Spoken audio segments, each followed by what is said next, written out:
My name is Rob Driscoll. I am the president of the Milwaukee Lawyers Chapter of the Federalist Society. And before we get over to the people that all of you came to see, I just have a couple of quick programming notes to go over to start with. First of all, I would like to just thank some of the people that made this event possible, starting with two people from our national organization, Peter Bisbee and Lisa Izell. Peter is here. He was the one checking everyone in at the back table, and his support has been instrumental in having this event. More locally, the two people that have really done all the details for this event are CJ Zafir and Libby Sobik. Without them, and especially Libby, this event could not have happened. Libby's the one running around answering a million questions at once. So we really appreciate her help and CJ's help putting this all together.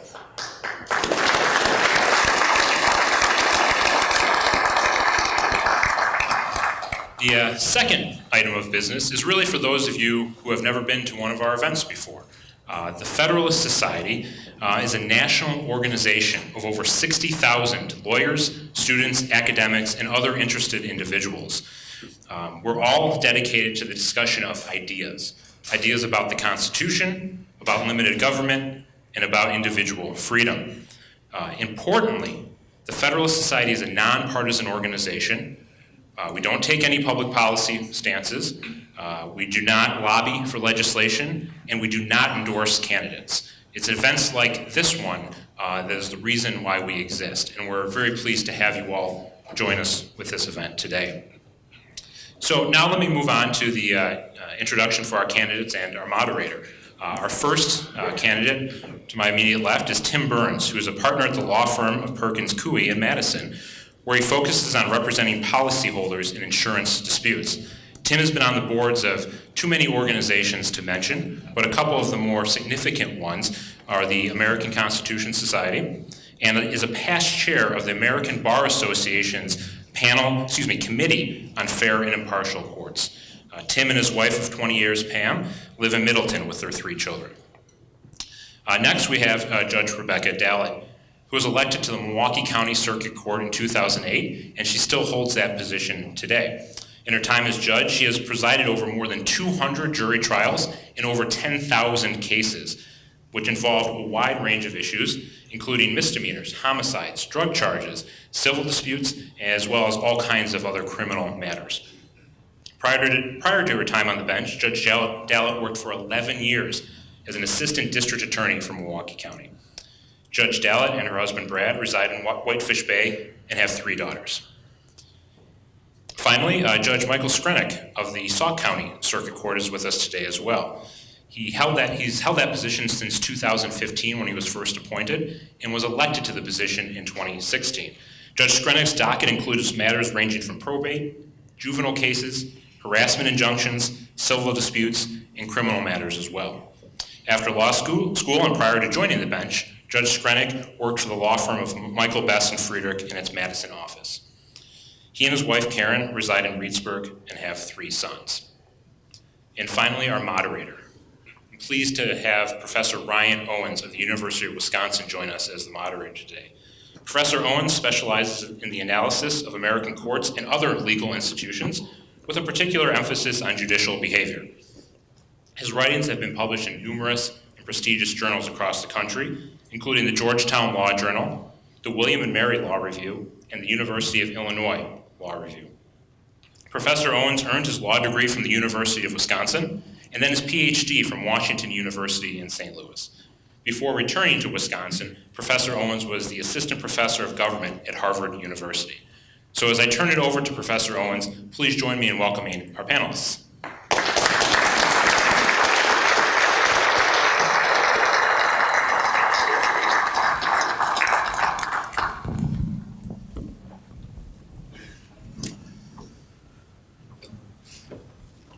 All right, good evening, everyone. Can you hear me all right? Yes. Excellent. Well, I want to thank you all for being here. And for those watching on television, thank you for tuning in. This is going to be a very interesting and lively debate. I'm very pleased that all of our candidates are here. Before we begin, though, I thought it'd be useful to remind everyone that running for elected office is not an easy thing to do. It's not easy. Holding elected office is also not an easy thing to do. And so I think it's outstanding that we have all three of the candidates here this evening. I think this speaks volumes to what we in Wisconsin like to see out of our candidates. So I'm very pleased about this. I also want to thank the Federalist Society for hosting the event. It's important that we do this kind of thing and that the voters see us engaged in substantive debates. Also want to remind everyone that the primary election is on February 20th and that the general election is on April 3rd. So the debate will follow this process. Each candidate will have 2 minutes to present opening remarks. After their remarks, I will begin with some prepared questions. I'll ask each of them. Each candidate will have roughly 2 minutes to respond to a question. I, of course, will allow respectful, free-flowing discussion when it's warranted. The candidates have agreed not to interrupt one another while they're speaking.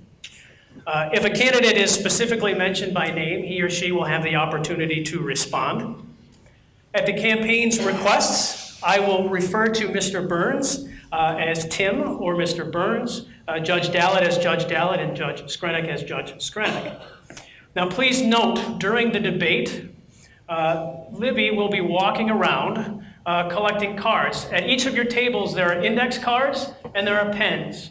Those are for you to write down questions you would like me to ask during the debate. If you have something written down, you would like Libby to collect them, please raise your hand high so she can see you. She will be walking around collecting them and bringing them to me throughout the debate. Okay, Libby, where are you? There you are. Okay. There's Libby right there. All right, at roughly 6:50, I'm going to ask the candidates to begin their concluding remarks. They'll each have 3 minutes to do so. The campaigns have, and I have randomly determined who's going to proceed, who's going to go 1, 2, and 3. And by that random lot, first to go will be Judge Dalit, second will be Mr. Burns, and third will be Judge Screnock. So thank you for being here. I look forward to this. And let's begin. All right. Thank you, Professor Owens, and thank you to the Federalist Society. I appreciate this opportunity. I know that I may disagree with my fellow candidates, but I think it's important that we're all here to talk about why we're running. I am Rebecca Dallet. I am a mom. I am an experienced judge, and I'm an experienced attorney, and I'm running for Supreme Court. We're living in a time when our rights are under attack every day. Equal protection under the law, clean air and water, women are under attack. And we have a Supreme Court that is broken. Some examples of that are the special interest money that has been pouring into our state to buy justice or aid justice. And in the John Doe case, when that special interest money was a party in the case sitting in front of Justice Gableman, and that party had spent $2.25 million on his campaign, he refused to recuse himself. And then the court shut down the investigation that we should all care about special interest money and that involvement in politics. This past spring, we had a group of my colleagues bring in front of the Supreme Court a petition to have a hearing to talk about having a meaningful recusal rule for judges and justices to create fairness in the system. The Supreme Court refused to hold even a hearing on the recusal rule. And then the court took those rule hearings, which had been open and transparent to the public, and shut those hearings down.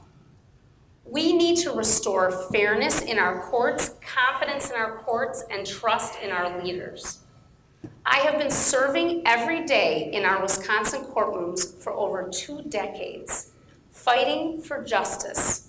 I have empowered women, I have protected the vulnerable, and I have ensured that justice was done every day in our Wisconsin courtrooms, and that is what I want to continue to do on our Wisconsin Supreme Court.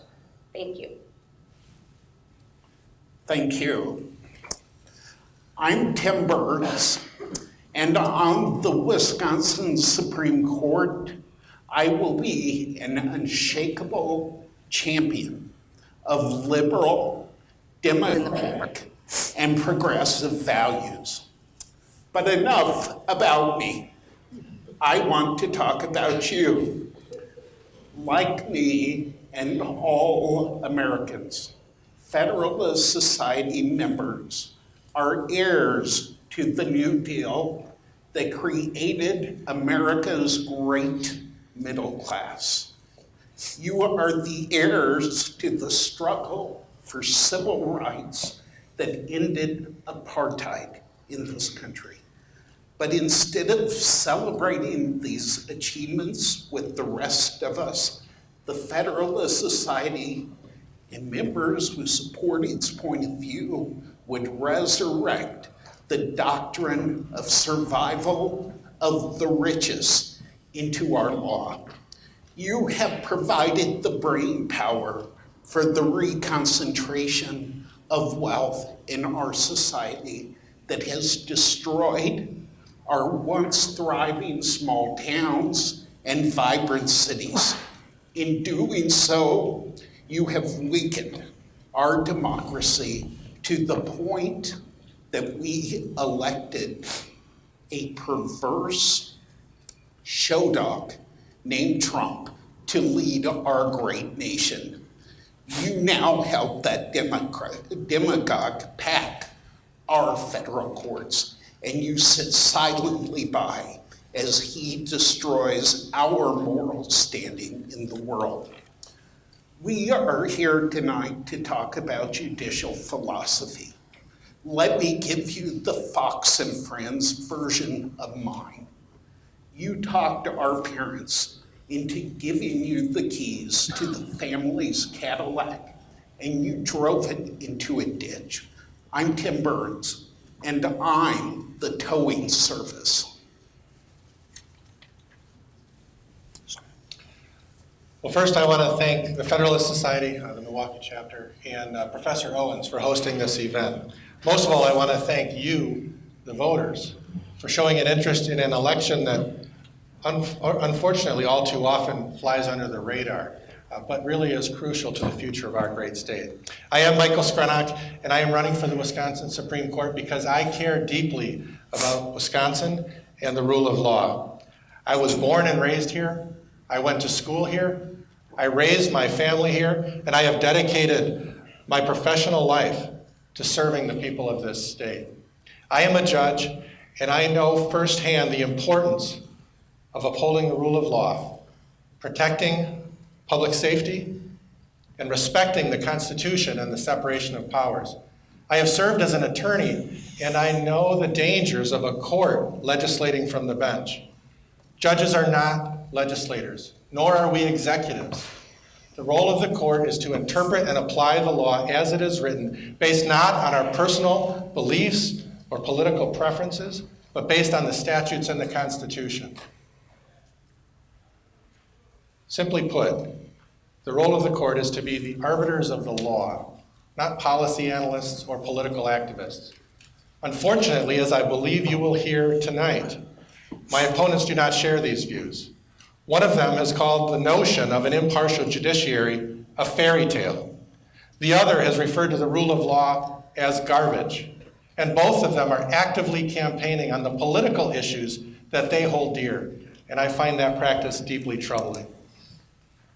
An independent judiciary comprised of justices that unwaveringly hold a commitment to upholding the rule of law, respecting our separation of powers, and interpreting our Constitution as it was originally intended is critical to maintaining and preserving our democracy and our republic. The citizens of the Badger State deserve the security and predictability that comes from an independent, nonpartisan Supreme Court. And if the voters will elect me to the bench this spring, that is exactly what they will get. Thank you. All right, thank you. So I'd like to begin now with a question on judicial philosophy. So one of the three of you will be sitting on the state Supreme Court, and I think we'd all like to know a little bit more about the approach you will take if you are elected to that position. So Mr. Burns, we'll begin with you. So tell us what judicial approach you will take towards deciding cases. Do you believe in looking primarily at legislative intent, the text of a statute, the purpose of a statute, pragmatism or something of that nature. What's your belief on how judges should read and interpret law? Well, let me start here. I am a big D Democrat and a small D Democrat. I believe in democracy, and I believe democracy should be given great leeway in governing themselves. My judicial philosophy actually comes straight out of the famous footnote 4 of the Caroline Products case. I believe that with respect to ordinary economic legislation, democracy should be given great leeway. But there are 3 instances where courts have to really stand up as a separate branch of government and check the power of the other 2 so our government, our democracy continues to function.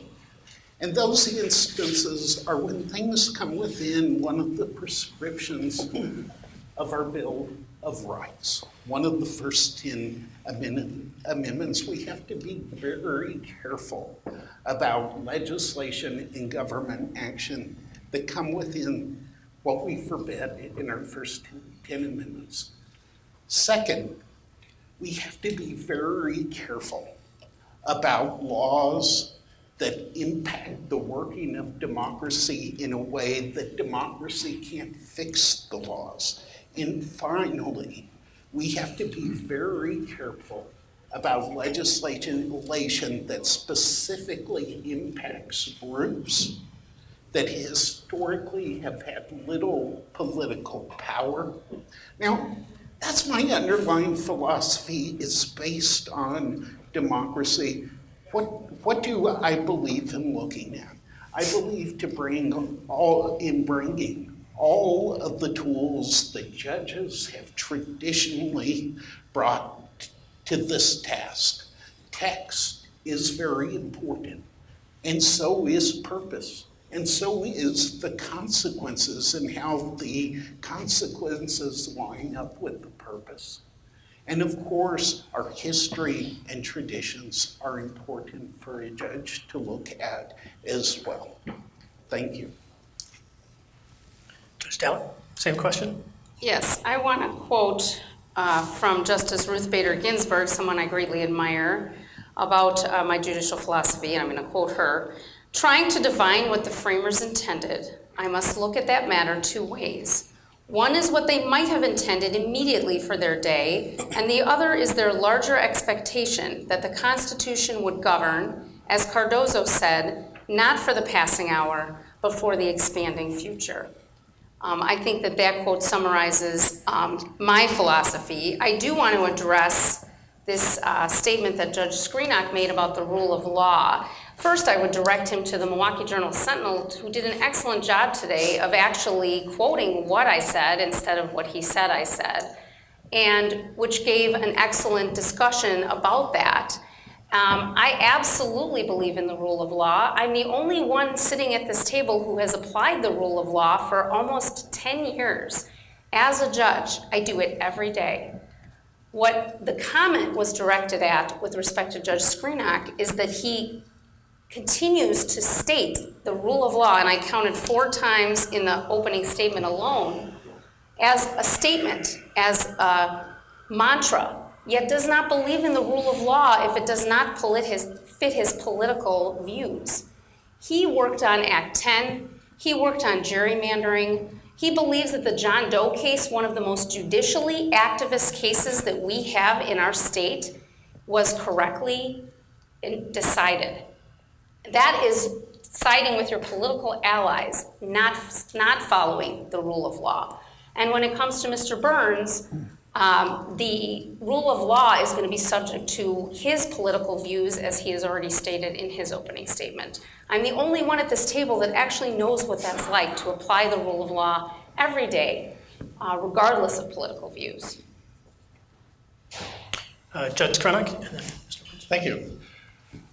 My judicial philosophy, I outlined it somewhat in my opening statement. And I adhere strongly to the views that Justice Scalia had on the way that we interpret statutes and the way that we interpret the Constitution. And so when the court is asked what the law says, particularly if it's a statute, we begin with the text of the statute. And I'm so thankful for Justice Sykes when she was on our state Supreme Court, and she gave us the gift of Kalal, where she outlined the proper way to interpret a statute. And I do believe that it's important that you begin with the text of the statute. We don't look first to what the legislature may have thought they wanted to do. We don't apply the legislature's unenacted intent, but we apply the language that they chose to use when they adopted the statute. When we look at constitutional questions, I agree with Justice Scalia that the task of the court is to try to understand what was the original understanding at the time, the original public understanding of the constitutional provision at issue. Now, when I talk about the rule of law, it is not a mantra. I believe it is critically important that our next justice of the Wisconsin Supreme Court follows the rule of law, which is that courts, when they're doing their work, begin with the facts and the questions of the case that they have been given, that comes to them. They do the research, and they go where the law takes them. That's what Justice John Wilcox told me when I talked with him last summer. He did when he was on the court. You do the research and you go where the law takes you. You do not decide how you want the case to come out and then find a path to this. This is one of the areas where I do not believe it is correct to follow Stephen Covey's example and begin with the end in mind. You begin with the case as you find it. You do the research, you go where the law takes you. And I do not care what my political beliefs are. It does not matter what my preferences are. And I am telling you and I am committing to you that I will set those aside. And I know that I can do it. I've done it on the bench. Now, Judge Dalit talks about my work on Act 10. Those of you in the room who are attorneys know your role as an attorney is to be an advocate for your client's interests. You get a case to you, it comes to you, you do all that you can to vigorously advocate for the interests of your client. Governor Walker hired our law firm to assist with the Attorney General's office in defending Act 10. Our law firm looked around at the 200 plus lawyers that they had in the firm and selected 3 for that important task. I was one of those 3. I'm proud of that work. I know Act 10 inside and out. I know the legal arguments that were raised inside and out. And I know that the 7th Circuit Court of Appeals said there was no constitutional impediment, no constitutional problem with Act 10. Our state Supreme Court said the same thing. That's the role of the court. When the legislature acts, or the governor acts, and the case comes to the court, the question is, did one of those political branches exceed their constitutional boundaries? And if the answer is no, the court must remain hands off. Whether I like the policy choices that they selected or not, it is not the role of the court, a judge, or an individual justice to decide that they know better what would make good policy. To me, that's what I mean when I say the rule of law. I am committed to it. Judge Dalit thinks that my saying it is garbage and that I will only apply it until some case comes along that I don't like the result, and she's just wrong. Mr. Burns, you have a response? So let me respond. Judge Dalit had mentioned the fact that I might impose my own political views, and Judge Screnock said something similar, that I had said that the notion of an impartial judiciary was a fairy tale. Well, let me be very clear here. What I said was the notion of a nonpartisan or a non-political judiciary was a fairy tale. And that's something that probably any 10th grader or 11th grader would tell you readily. Look at the major decisions in the past century by our United States Supreme Court that have come down along political lines. Social Security, unemployment compensation, the minimum wage, the maximum workday, affordable health care, all 5-4 decisions along political lines, and yet we still try to convince people that the political values of judges do not matter. It is just nonsense. And also, in terms of imposing my own political values.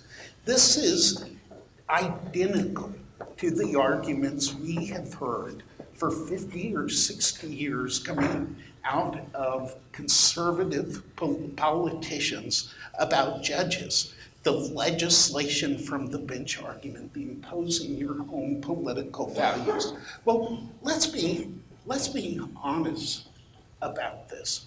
Any time a judge expands rights in this country to protect the less fortunate or people with less political power, that argument has been made. Brown versus Board of Education, Barry Goldwater, legislating from the bench, imposing their own political values. The Warren Court's great criminal law decisions, Richard Nixon, legislating from the bench, imposing their own political powers. When a Republican judge named Harry Blackmun ruled in favor of the right of privacy and a woman's reproductive choice, legislating from the bench, imposing their own political values, Ronald Reagan, and gay marriage, Lawrence versus Texas, Obergefell versus Hodges, imposing their own political values, legislating from the bench, George W. Bush, Donald Trump. Let me tell you something. If expanding rights is legislating from the bench, count me in.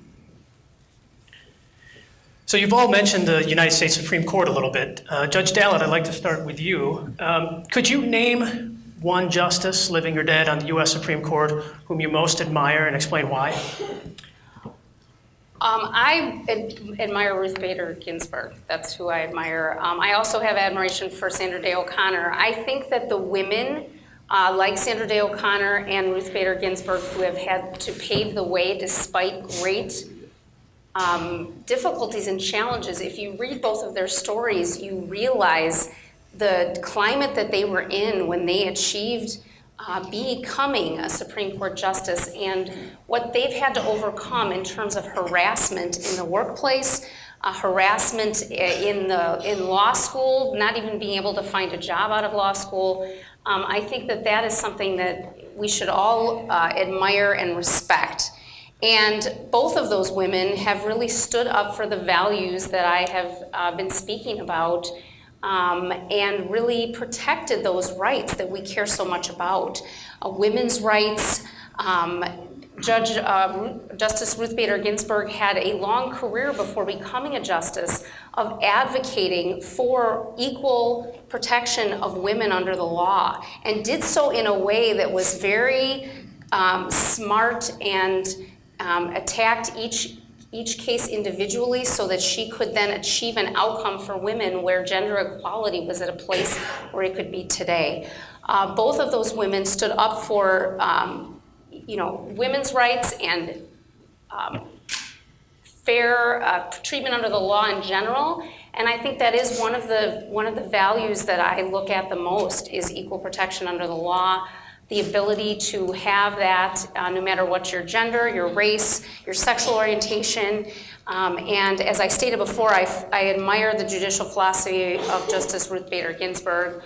Her confirmation hearings, if anyone wants to go look at that transcript, really shows you what it means to be able to be a judge, to be able to state your values, as I have done in this campaign, yet not take positions on issues like Mr. Burns has done, that could force you to not be able to even hear the cases that you are fighting so hard to be able to hear on the court. She really, that balance that she struck, I admire that, I aspire to that, of letting voters know who I am, what I stand for, yet being judicial and understanding that we cannot take positions on issues, on legislation that's currently pending like Foxconn, and having these open discussions. There's nothing fair about that. There's nothing just about that, and there's nothing progressive about that. Mr. Burns? So let me respond to that. About Judge Dalit's attack on me for taking a position on issues. My problem with Judge Dallet's position is that it changes every other day. Look, Judge Dalit, the first day of the campaign, said that she wasn't going to talk political values or values. She wouldn't point to a decision that Judge Gableman had decided incorrectly. On the second day, she showed up at the Democratic Party of Wisconsin's convention. 5 years ago in 2013, she endorsed, she supported conservative Chief Justice Pat Roggensack when she was running for her third term on the court. Now she says Justice Roggensack's court is broken. She's attacked me for talking about issues, but now she talks in many audiences about her progressive values. We need someone on this court that will stand up to Governor Walker and the Republican legislature when they act outside the law. And when you go back and forth on every issue in this campaign, depending on what your polling shows you or depending on whatever, it shows none of the resilience that you need to actually stand up and say no to big business, no to the legislature, no to the governor when that is warranted. So give me a chance, and then I want to get Judge Screnock after this. So I don't think Mr. Burns has been listening to anything I've said, because from the very beginning, I have been challenging the court. From the very beginning, I have been talking about the broken Supreme Court, so I'm not sure what he's listening to.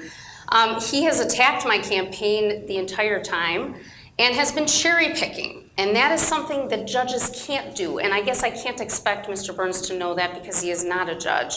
But you can't just pick the facts that you like and then not tell the rest of the story. The fact is that I also supported Shirley Abrahamson, I supported Ann Walsh Bradley, and the reason that Tim Burns does not tell people about that is because then they would realize that the world is more complicated than he understands, and that there is more to the facts than just furthering his political rhetoric.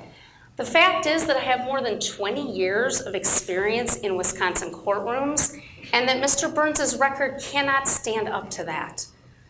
He has not been out doing the work. He has never stood up for victims.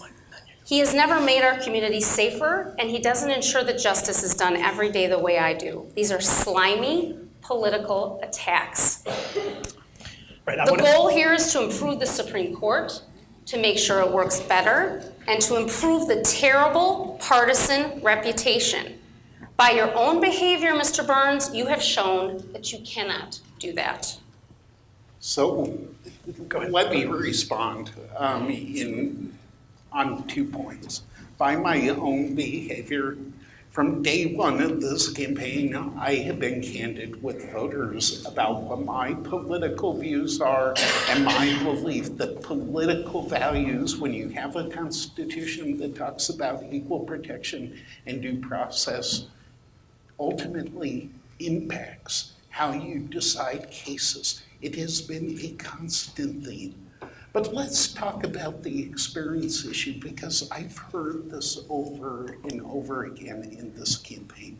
Look, Justice Louis Brandeis said the greatest judge is the judge with the broadest learning and experience. And I truly believe that.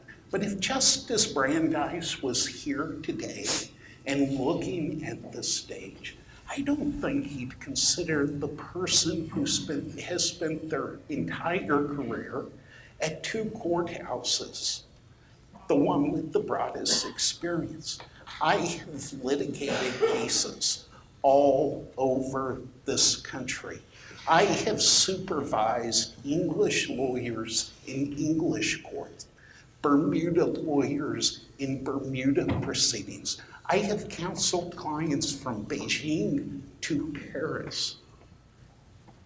And I have taught and represented not only big business, but I have more experience representing the boards of directors and businesses than folks who have sat on this court for a long time. And that's important, because this is the time we need a court to stand up to big business and special interests when they step outside the law. Thank you. Judge Screnock, I want you to weigh in on this. Supreme Court justices. Justice Scalia. Okay. Thank you.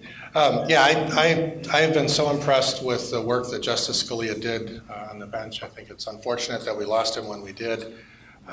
He has, I think it is fair to say, he single-handedly is responsible for turning the attention of the judicial world back to what he referred to as orthodoxy in terms of the way that courts ought to approach statutes and constitutional questions. And I think the folks in this room, at least those who are members of the Federalist Society, are familiar with his work. I've listened to a lot of his speeches over the last many months, and every time I hear him, I agree with him more and more. I will say this: I don't have his style, and he was known for some of his biting dissents.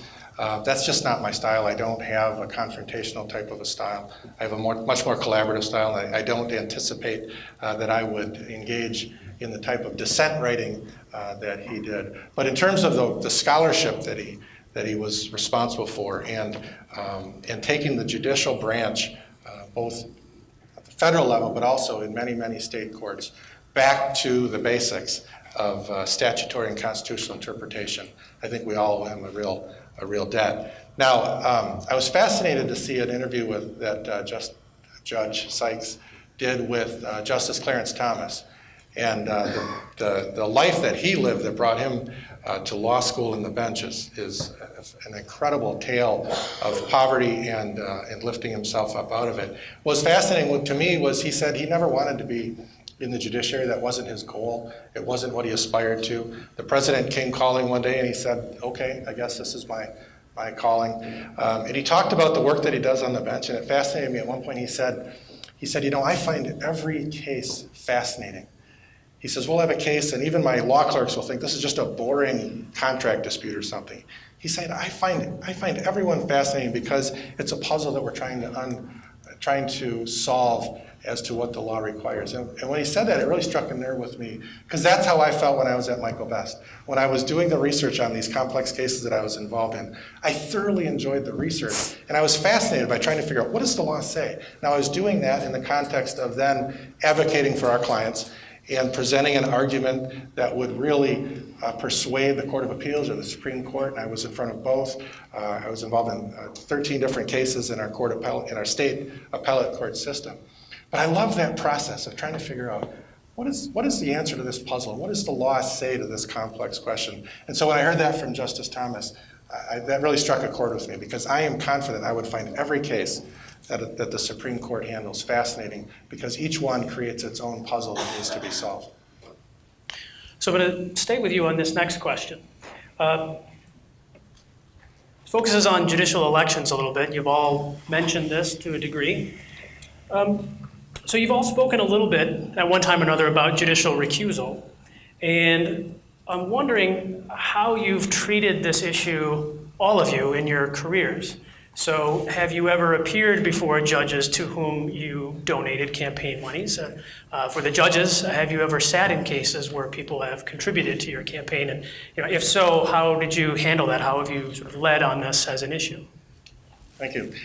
Well, the answer to that question will be very quick and easy. I've never contributed to a judicial campaign except my own, and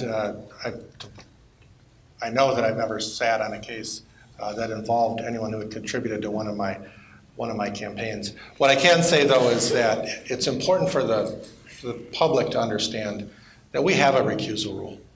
We have a recusal rule. It has many subsections to it. 9 years ago, when then Chief Justice Abrahamson was up for re-election, the question of her recusal came up during her campaign because a number of attorneys had contributed to her campaign, and her opponent was challenging her to publicly state that she would recuse herself from any cases that involved those attorneys. And she would not make such a commitment. And she defended our current recusal rule. I want to be fair here, it was current without the provisions that deal with whether or not campaign contributions standing alone would be grounds for recusal. And what she said was, our recusal rule requires judges and justices in every case to consider whether there's a reason that they need to recuse themselves based on all of the circumstances of the case. And that's what I do every day on the bench. When a case comes before me, I recuse myself from a couple of cases, I think 2 weeks ago, for different reasons. And the case came to me and I looked at it, and in one case, I knew that it would have absolutely no bearing on what I would do. But I thought there was too much of a concern that somebody looking in from the outside would be concerned that I could not be impartial. And so I recused myself from that case. And that's what our recusal rule requires.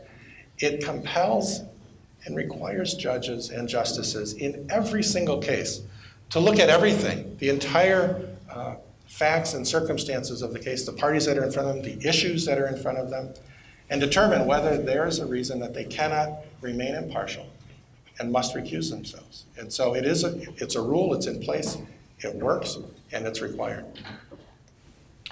So same question to you, Judge Dalit. Have you ever presided in a case where there was a contribution, or have you yourself ever contributed, and how did you deal with that? All right, so I do recuse myself when there is any appearance that it's not going to be fair. My husband works for Hush Blackwell, a larger firm, and I've just made the decision to remove myself from any case that they handle.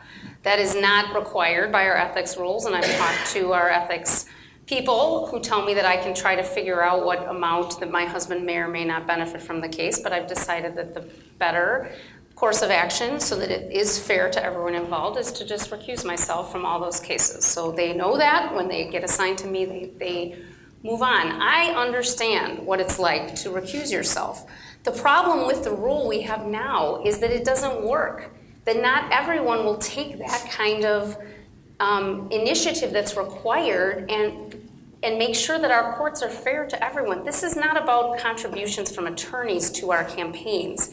That is allowed by our ethics rules, and certainly if it was an extreme amount, that would be something that the judge would have to look at. What we're talking about with our recusal rule, that is the issue that I've been talking about, is the fact that when a party is in front of the case and that party has spent money, significant amount of money, massive amounts of money, like the $2.25 million spent on Justice Gableman's campaign, how can anyone look at that and think that that's fair? And how can anyone say that our recusal rule works?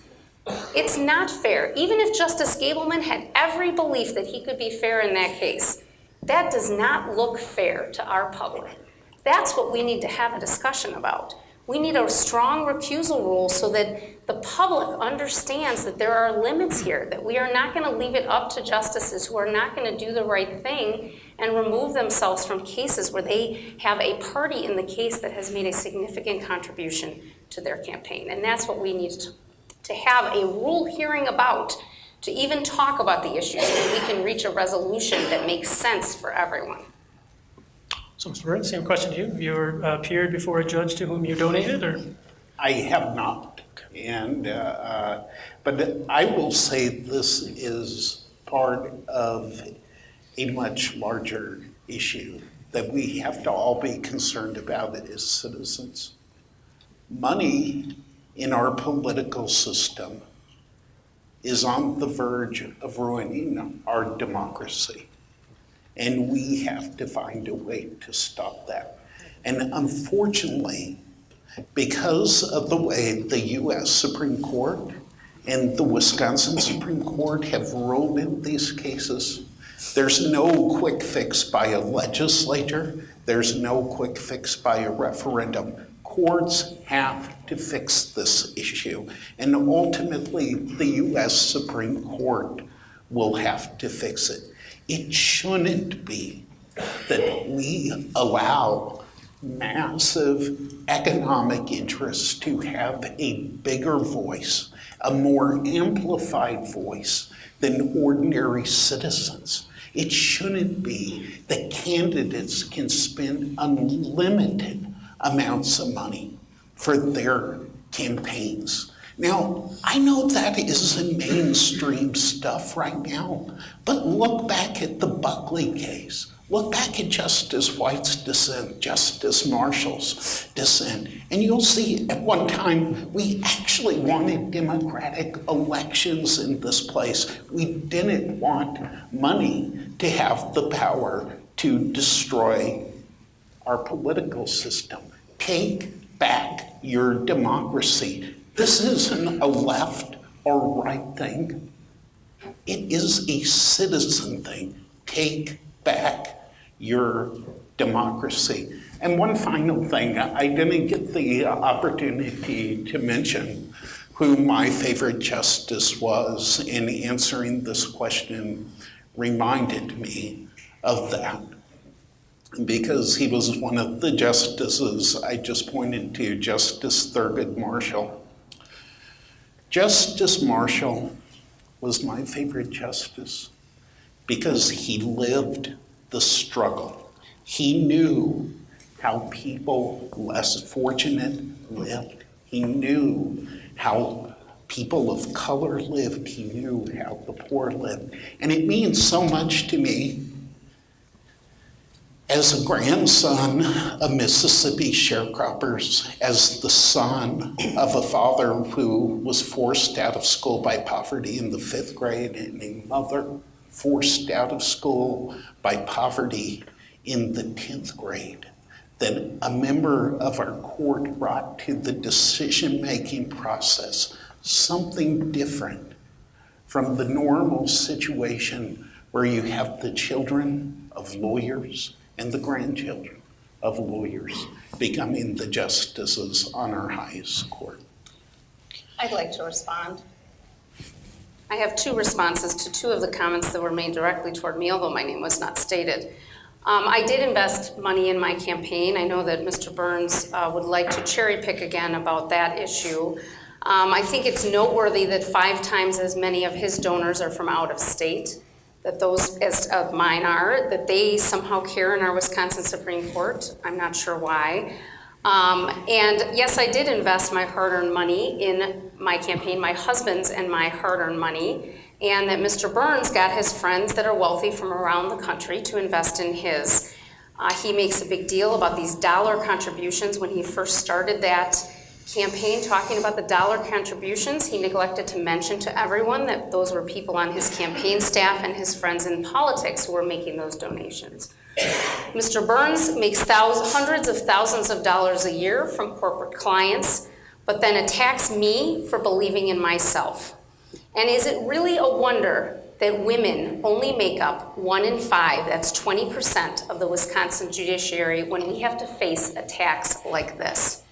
As far as the comment of being a daughter of a lawyer, Mr. Burns knows nothing about my background, that I was raised by a mom who was a single mom, that she raised my sister and myself by herself, and it was an incredible burden, and she worked very hard.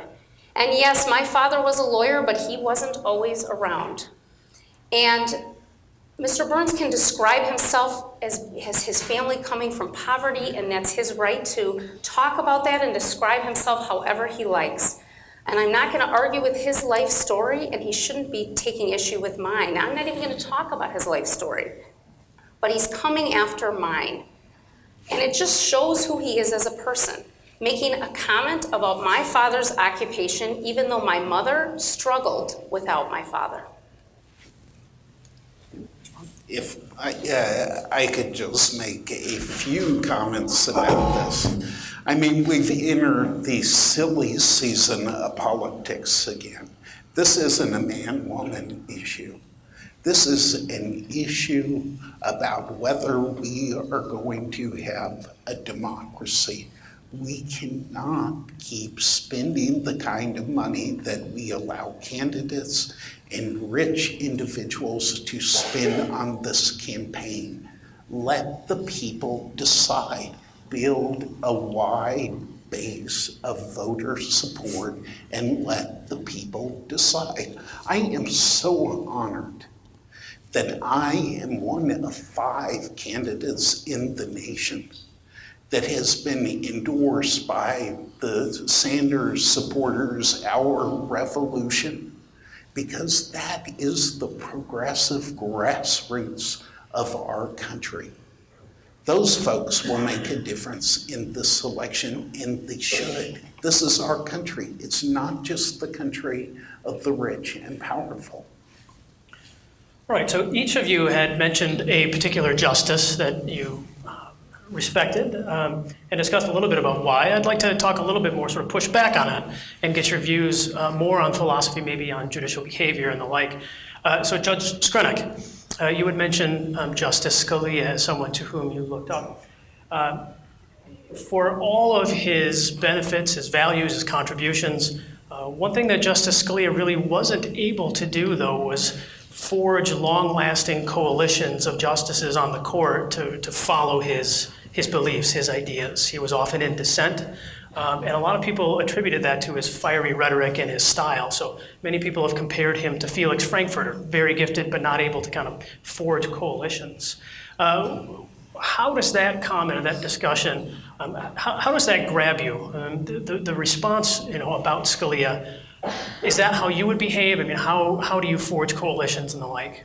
Yeah, thank you. I think that's an important question. I appreciate the question. So when I look at our current Supreme Court and its decisions, I want to be careful because I think we've seen less of this term so far than we did last term. But we saw a lot of decisions that we refer to as fractured decisions. And a lot of decisions where you have to read all of the writings and sort of keep a scorecard yourself to try to determine where, if at all, 4 of the justices agreed on a point of law. And it got, I think, really unfortunately unhelpful to the bench and bar in one case where we actually ended up with competing footnotes as to what the different writings meant. And when I look at the court, not in terms of its current makeup, but the court as an institution, it's important to remember that the court is a body. And when it speaks through its decisions, I think it's important that it provide clarity to the bench and bar as to how the body is speaking, what it's saying. And I would work hard, and I'm not committing that I would never be part of a fractured situation, because I don't know the cases that would come or the issues that might come before me. But I would encourage my colleagues to remember that the court, and I don't mean to suggest they don't remember it or that they forget, but I think it's important that the court speak with clarity. If it chooses to take a case, that case has been coming up through the system for years. The litigants have expended an enormous amount of time and resources to get to the Supreme Court. The Supreme Court has accepted the petition for review. And I think they then have an obligation, if the court is able, to speak with clarity. So I would seek to build those coalitions. If I believe strongly that I'm just off on my own, I would try to work with my colleagues to bring others to my way of thinking. I don't know that I would join a majority opinion just to get a 7-0 instead of a 6-1 opinion, but I think I would be able to work with my colleagues to talk about the issues and come to some consensus where we could agree. And I can tell you, as I mentioned before, I have a collaborative leadership style. I did a lot of work in local government. A lot of the work at the local government level is done through committees. And oftentimes you can't get anything done unless you can build coalitions and get people to agree on something. And so I've done that in many areas of my life, and I am confident that I would be able to work very well with my colleagues on the Supreme Court if I'm privileged to serve for the next 10 years. Great. Judge Dalit, so Sandra Day O'Connor is someone that you mentioned here tonight and in the past as well. And again, for all of her virtues, she was not without fault and criticism. And one of the criticisms against her that was raised regularly, at least towards the end of her career, was that she liked to maintain her position in the middle of the court and not actually render legal decisions, but make very specific policy decisions, like a very minimalist approach that would preserve her status in the middle down the road. And this, of course, reflects a broader debate between rules and standards and how clear do you want to be with the law, how standard-driven do you want to be. What's your take on that thought? How clear should the rule be? How standard-focused or how rules-focused do you think it ought to be? Well, I don't know if I agree with the characterization. I think that what's admirable about her is that she did address the issue in front of the court. She did it in a way that was sometimes the way that the most limited way, and sometimes that is the way to go forward. The courts are supposed to address the issues in front of them and not make broad, sweeping statements that don't apply to the case. I also disagree with the statement that you maintain that she just tried to be in the middle. I think she took positions on some extremely important cases, upholding women's rights, reproductive rights, which is extremely important, affirmative action. She was a part of the majority many times where rights of individuals, equal protection of those rights was at issue. So I think that that's very important. I think it's important when we look at the decision-making that takes place at the Supreme Court level, then when we're talking about our Constitution, that we're not talking about something that is stuck in 1787, as Justice Scalia did, frankly. That was a time where we had no cell phones, we had no cars, we had no planes. Women couldn't vote, African Americans couldn't vote, and we don't have any understanding or real knowledge of how things took place then in terms of what our framers intended. So both of the women that I look up to really look at our Constitution as something that is evolving, that is needs to be put into today's society, and that's how we get important decision making about equal protection and protection of our rights, such as the Obergefell versus Hodges case, which is an important case that's most recent, and really expanded our equal protection under the law so that same-sex couples could enjoy the same privileges that all of us enjoy in marriage and the fundamental right to that. Great. So, Mr. Burns, you said Thurgood Marshall. Now, again, same thing. For all of his virtues, he had critics as well.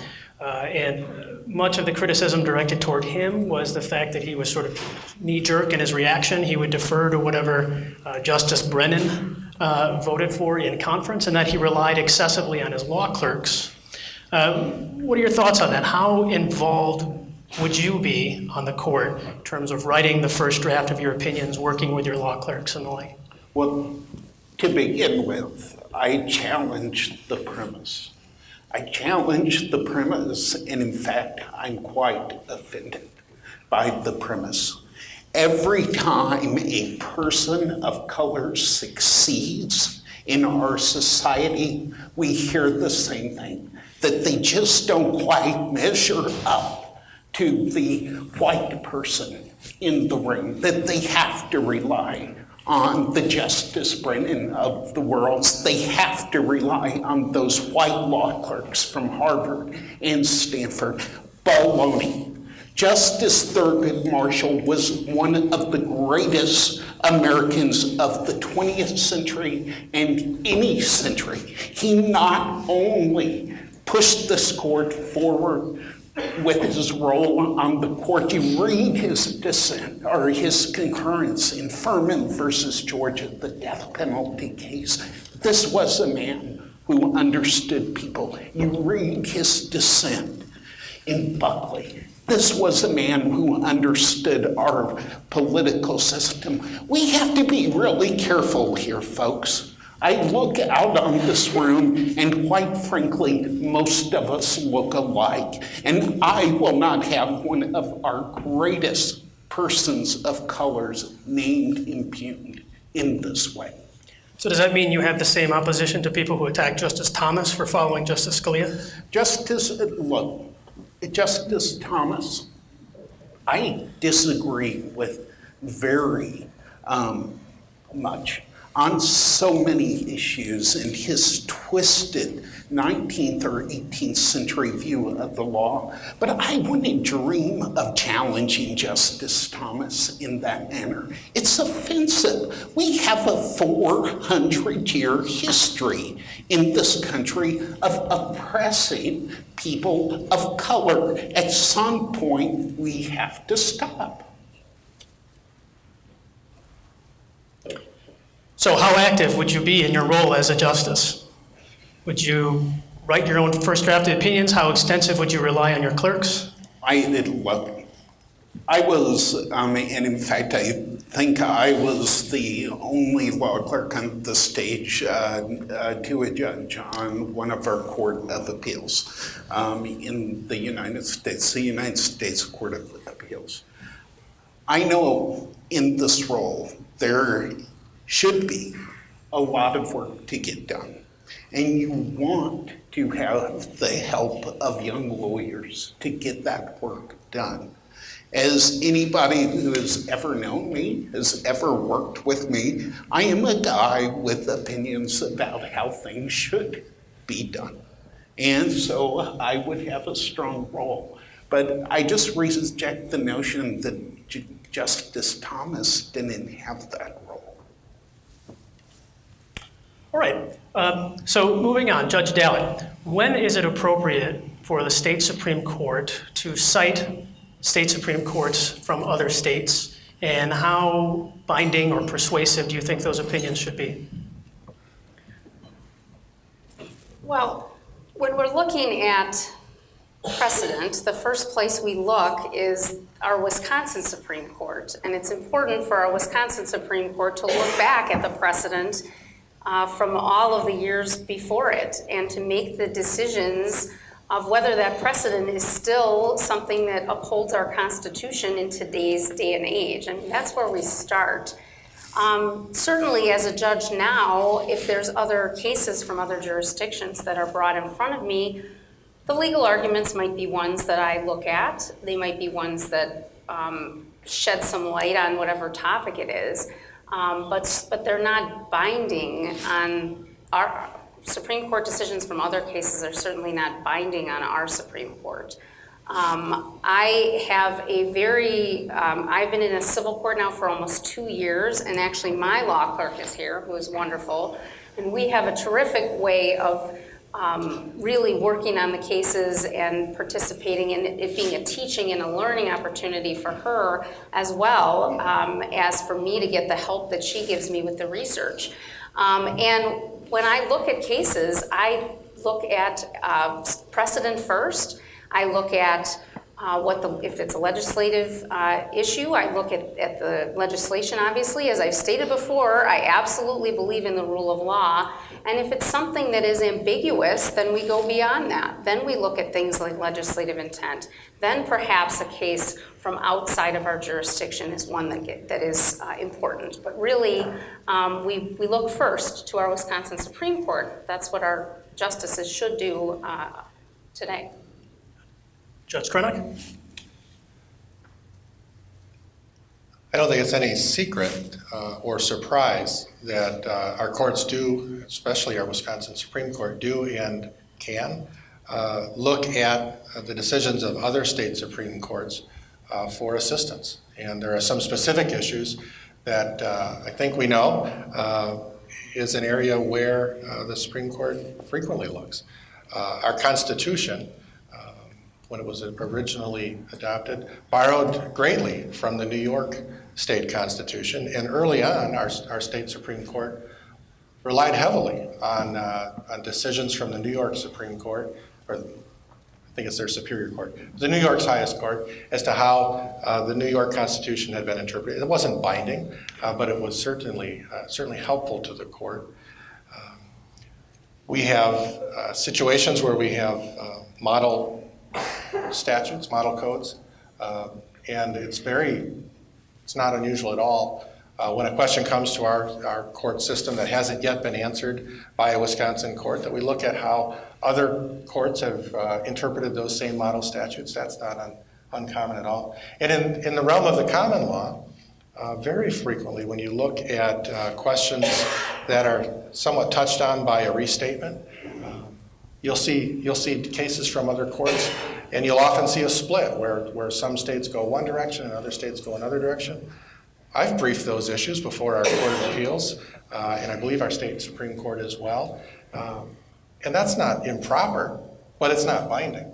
But I think that there's a lot to be gleaned from those other state courts that have wrestled with these same issues and have reached a conclusion. I think, of course, our Supreme Court should look at those when we don't have precedent from Wisconsin. I do not think it would be appropriate. I'm trying to think what the scenario would be, so I won't say never, but I don't think generally it would be appropriate for our Supreme Court to rely on another state's judicial decision to overturn Wisconsin precedent. I think that would be a dangerous activity, and I'm not sure what the basis for that would be. We have our own body of law, and we have our own Constitution, we have our own set of statutes, and we have our own body of case law as well, and I think it's important that we go there first, as Judge Dalit said, we begin there. But to think that other state court decisions are off the table, I think would be very narrowly focused and really loses the opportunity to learn a lot from those courts that have struggled with those issues in the past. Mr. Burns, the role of state precedent? There was a time in this country in the early 1970s, I hear, in which California, New York, New Jersey, and Wisconsin had Supreme Courts that everyone looked to for guidance. California still has that Supreme Court, and that court is becoming once again one of the great Supreme Courts. I hope that one day we have a Wisconsin Supreme Court that other courts around this country and around the world are in a dialogue with, because the strength of our reasoning, the connection of our reasoning to the underlying values. Of course, I believe in the rule of law, and I believe that without precedent, there can be no real equal protection, as Justice Douglas said many years ago, because the law would mean one day to one person and something else another day to another person. But it's odd in a country where the founding fathers in the Constitutional Convention, in the writing of the Federalist Papers, in their early arguments, like Alexander's arguments in the New York courts of the late 18th century, always drew in the text of the great legal scholars of Europe. It's odd that we wouldn't think to get as broad a set of information to decide cases as possible. Are those decisions binding? No, but forceful reasoning always helps. Thank you. All right, next question. Judge Dalit, we'll begin with you. Can you give an example of a time where you had to do something, excuse me, that was unpopular, and how you went about doing that? Something that was unpopular. Well, I can tell you that as a judge, it's not my job to be popular. That I have had some very tough cases, as I've had my career for over 10 years in our Wisconsin courts as a judge, almost 10 years, I'm coming up on 10. And during that time, I've been in some very tough places. I have been in a homicide and sexual assault court for 2 years, where all I heard were homicide and sexual assault cases. I was in a domestic violence and child abuse court for 3.5 years. And during that time, that's all I heard were cases involving domestic violence and child abuse. I presided over a gun court for a year. I presided over a drug court for part of a year, a misdemeanor court for part of a year, and now I'm in civil court for 2 years. The decisions I make might not always make me popular. I would imagine that some of the people that have done horrendous criminal acts in our community, including sexual assault, when I've sentenced them, and it has been for a lengthy time, or for the homicide cases when, unfortunately, there have been times I have sentenced people to life in prison when I've had to look that person in the eye and know that I was taking away their liberty, which is one of the toughest things a judge ever has to do. I don't think that you would call me popular, but that is what it takes to be a judge.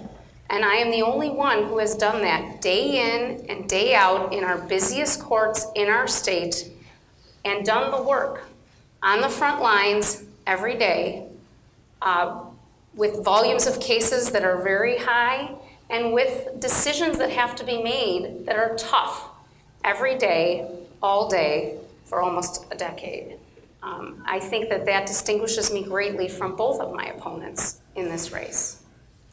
Mr. Burns? So Judge Dalit wants us to vote for her because of her experience and her case law. But I have to be honest, and I will be accused of cherry picking. When I look at her case law, some of it frightens me.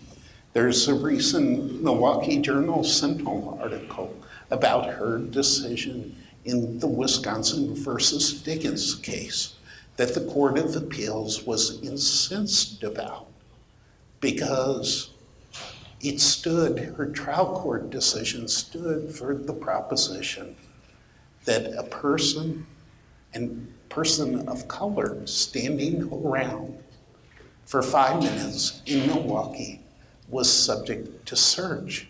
And Judge Dalit's response when she was questioned about the case was not what I expected. Look, I handle hundreds of cases. Sometimes you make mistakes. And the Court of Appeals is there to correct the mistakes. The response talked much more about this person having a weapon. Well, for every person that's searched where we find a weapon, think of the number of people who are searched who their very dignity is violated by the search. Can I respond? Sure. So yes, that is cherry picking, and it really is out of this world. How many times have I ruled against the police? Mr. Burns, you don't know that answer, and you didn't bother to look. How many times have I been appealed and been upheld? I don't think you know that either. I've had more than 10,000 cases. I've had hundreds of jury trials. You have never been a prosecutor, Mr. Burns. You've never sat as a judge. You're not even in a courtroom very often.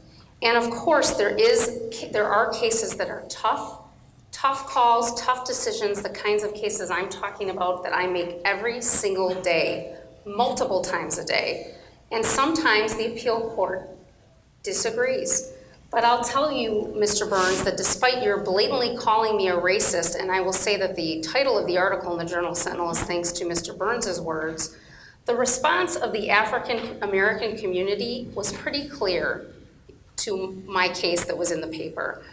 I don't know if Mr. Burns read the statements of Senator Johnson, if he saw the statements of Senator Taylor at the Women's March yesterday, or Commissioner Webb. These are leaders in our community, in our African American community, that are supporting me. In fact, the only leaders issuing press releases in the guise of these misguided attacks are those telling you to stop misrepresenting my overall record. I have been working for years to make our system more just and more fair. The hard work, not political rhetoric. I've been at community brainstorming, and not just when I've been a candidate, I've been going there for 10 years. I've been at the Community Justice Council, and I'm not sure either of these guys even know what that is. So let's be clear. In this case, there was a violent felon who had violated his parole and was carrying an illegal firearm in his pocket. It was a close call, and while I appreciate the clarification of the appeals court on what the standard is that the police should use, I'm not going to apologize for standing up for safer communities and for victims, and I think that we can do that while also trying to address racial injustice and the problems of mass incarceration. Response.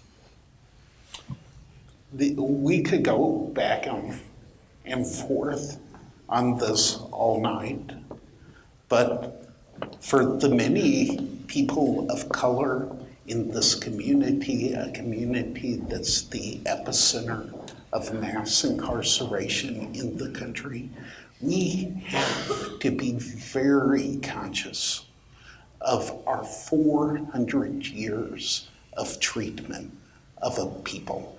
And I'm not going to in any way suggest otherwise. Judge Screnock, could you provide an example of a time when you had to do something unpopular, what it was, and how you went about it? Yeah, I've been trying to think of a specific example. What I can say, and I think it is important, it goes back to perhaps what Justice Brandeis might think about my background that I bring to the bench. I've been involved in situations where I was either did something that was unpopular or was the standard bearer for something that many folks thought was unpopular. Most of my career. I served in local government for nearly 12 years. I was a city administrator and finance director. A lot of my work was done in the areas of land use planning and zoning, drafting ordinances, and enforcing those ordinances and assisting the city council in doing its work.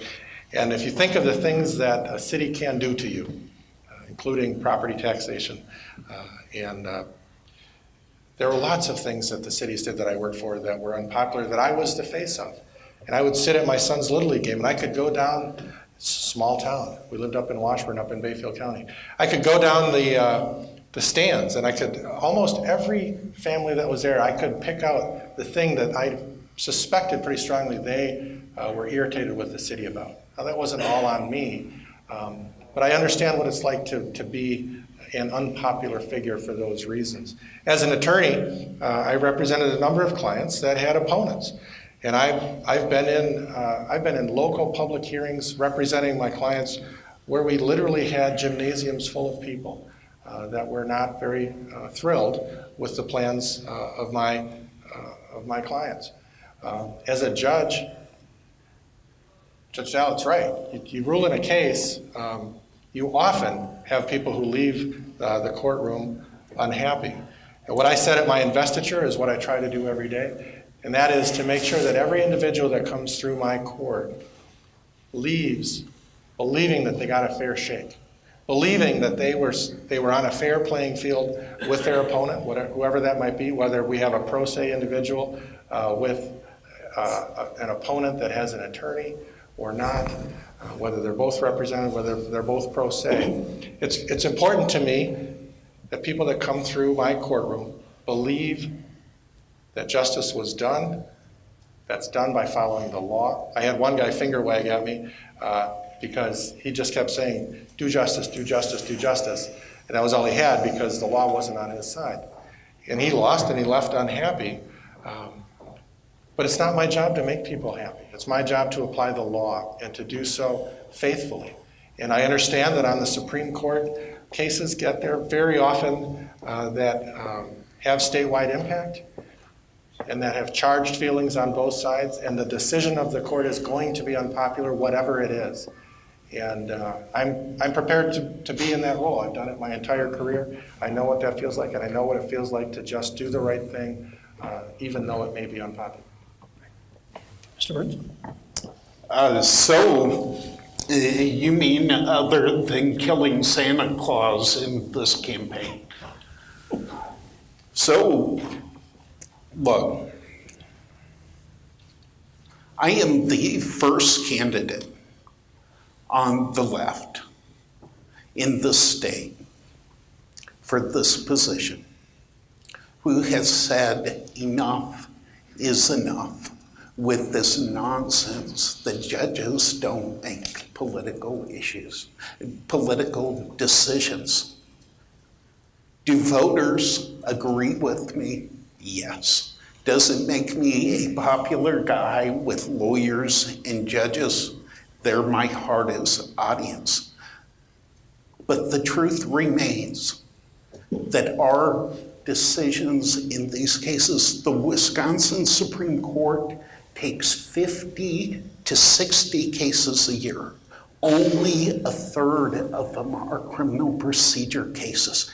In the rest, in those 40 or so cases, they shape our economy and our political system. And as voters, as citizens, we have to demand that we know their values. We know what we're voting for.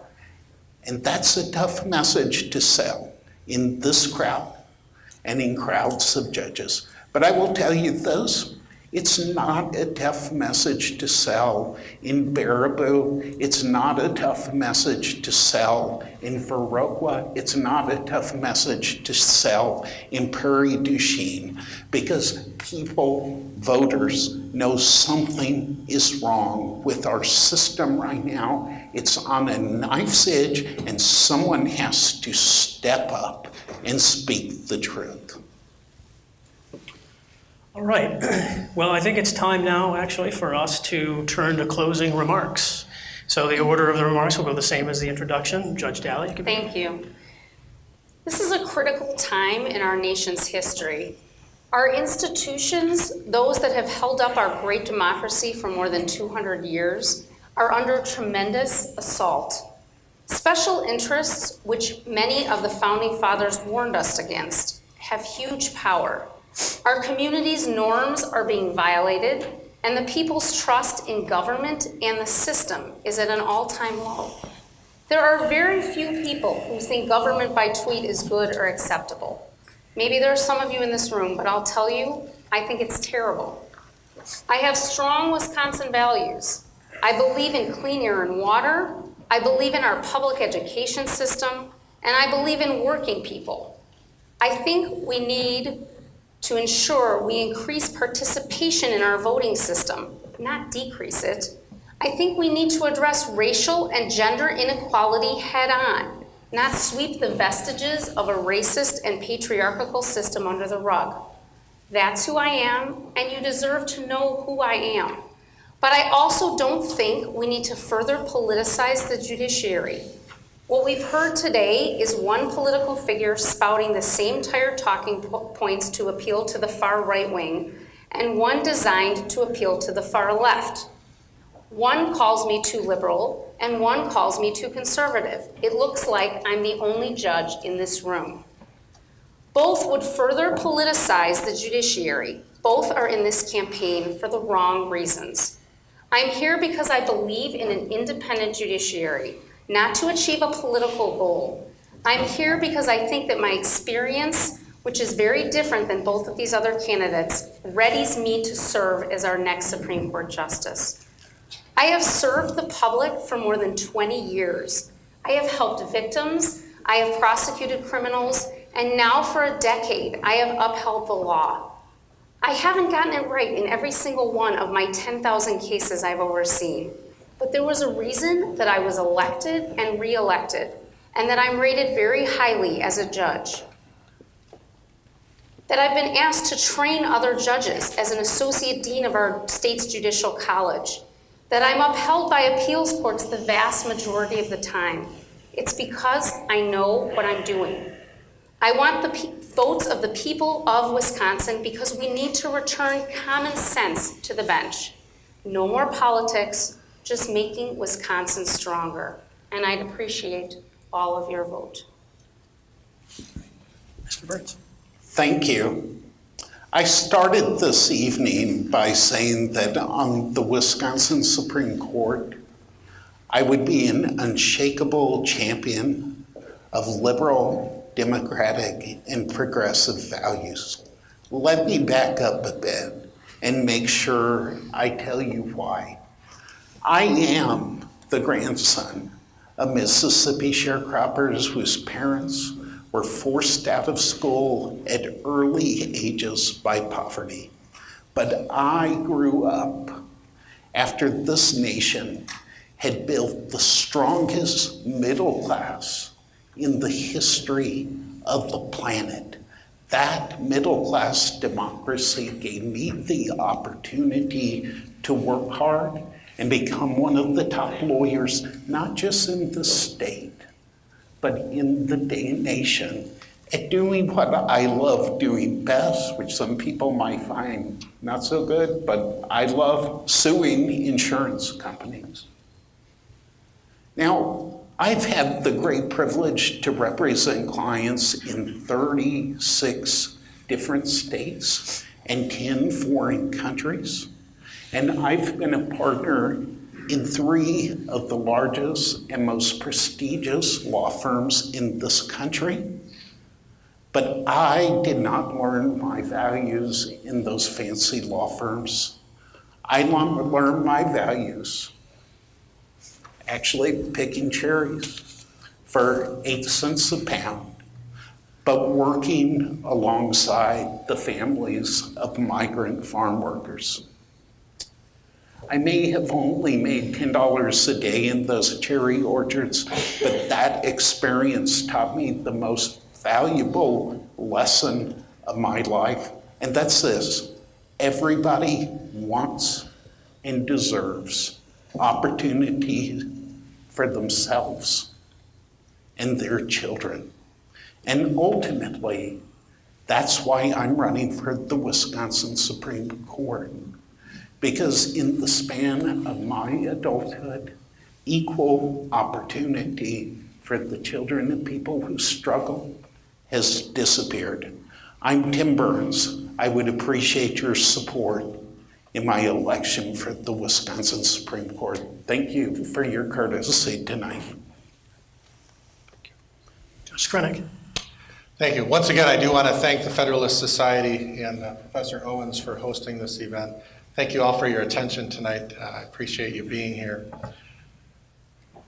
I want to remind everybody where we've been as a state. I want to take us back to the mid-2000s after Justice Sykes had gone to the federal bench. We saw in rapid fire succession a number of cases decided by the majority of the Supreme Court at that time that truly were activist. They were results-oriented decisions. And we saw it in case after case after case. And it was that time where voters in the state woke up and understood the danger that's inherent in having a Supreme Court that decides it's empowered to do whatever it wants in the cases that come before it. It's what drove Justice Gableman to run 10 years ago in order to get the court back on track and to be one that follows the law. I want to give you another story from that same time frame. It was during that time, during the mid-2000s, I was able to go to a seminar where one of the constitutional court judges from one of the European countries came and spoke. And Chief Justice Abrahamson came and introduced him, and it was clear that she was, in fact, she said, she was really impressed with the work that court was doing, and introduced him. And he talked a lot about the work that they were doing on their constitutional court. He said, we have 2 courts. We have the constitutional court, and we have, I think it was the court of law. And he was very proud. He said, you know what? Early on, the constitutional court was sort of a nothing court. And then we discovered that we could find a constitutional issue in nearly every case. And he said, every important case that comes through our court system now comes through the constitutional court. And we've rendered the court of law as nearly a mere nullity. And I walked out of that room and I ran into a law professor. He said, hey, were you able to see the speech? And I said, yeah. He said, what did you think? And I blurted out, I'm glad I don't live in that country. Because I don't believe that's the role of the court, to decide that they can decide every case however they want because they can find a constitutional question. Or as Justice Scalia said, if you can find ambiguity in every statute, the world's your oyster. I don't want to see our Wisconsin Supreme Court go back to that time where we have a majority of justices who feel empowered to do the right thing in every case. It's not a court of good ideas. It's a court of law. Good ideas are implemented in the other branches in our capital through the legislature and the governor's office and the executive branch. That's where policy is set. When cases come before the court, it should not be a policy question. That is not a partisan question. I have met with people all across the state. I met with a legislator, I think 2 weeks ago. I just met him. I'd never met him before, and I explained to him my judicial philosophy. And I said, what I just told you, I believe to my core, and it doesn't matter what party is in control. And he looked at me and he said, if we make a mistake, you should tell us. That's what legislators want. They don't want a rubber stamp. I will not be a rubber stamp. But I will not stand in the way, no matter what party is in control, if the legislature acts lawfully. I will not stand in their way because I think it's a bad idea. I think that's the only appropriate role for our Supreme Court. I believe it strongly and firmly. It's not a partisan question. I thank you all for being here tonight, and I would urge you to vote on February 20th, and I would be honored if you would vote for me. Thank you very much. Thank you.